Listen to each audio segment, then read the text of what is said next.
उदाहरण म्हणून दाखला देणं योग्य नाही. म्हणजे जर मजुरांच्या एकूणाचा विचार करायचा झाला तर मजुरांना हक्काची रोजगाराची हमी मिळते.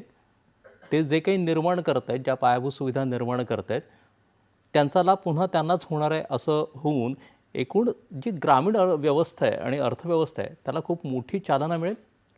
तशी शक्यता तर निश्चित आहे. यातला मला फक्त अडचणीचा मुद्दा एकच वाटतोय, ज्याच्यावर येत्या काही दिवसांमध्ये मंथन होईल, त्यातलं तथ्य बाहेर येईल.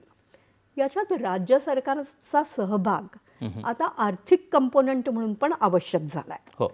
पूर्वी कसं केंद्र सरकार पूर्ण अनुदान द्यायचं, आता राज्याला त्यातला काही वाटा उचलावा लागणार आहे आणि तो काही वाटा म्हणजे 40% आहे, जो मोठा आहे.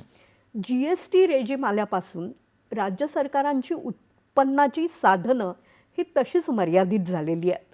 फायनान्स कमिशन जे असतं वित्त आयोग, तो वित्त आयोग प्रत्येक राज्याला त्याच्या क्षमतांनुसार आउटलेट देत असतो. पण मुळातच राज्य सरकारच्या उत्पन्नाचे स्रोत आता अबकारी कर किंवा वाहन कर असे मर्यादित झालेले आहेत. त्यामुळे ही 40% रक्कम जी राज्य सरकारला द्यायची आहे ती राज्य सरकार कुठून देईल याच्यावर मात्र विचार झाला पाहिजे.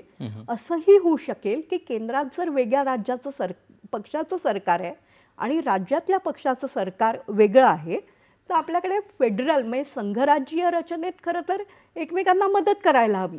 पण आजकाल बरेचदा असं होतं की राज्यपालांची वाद आहे म्हणून मुख्यमंत्री पंतप्रधानांच्याच कार्यक्रमाला जात नाही. पण या असं आहे योजनेचा की नाही 2-3 राज्यात होतं. हो.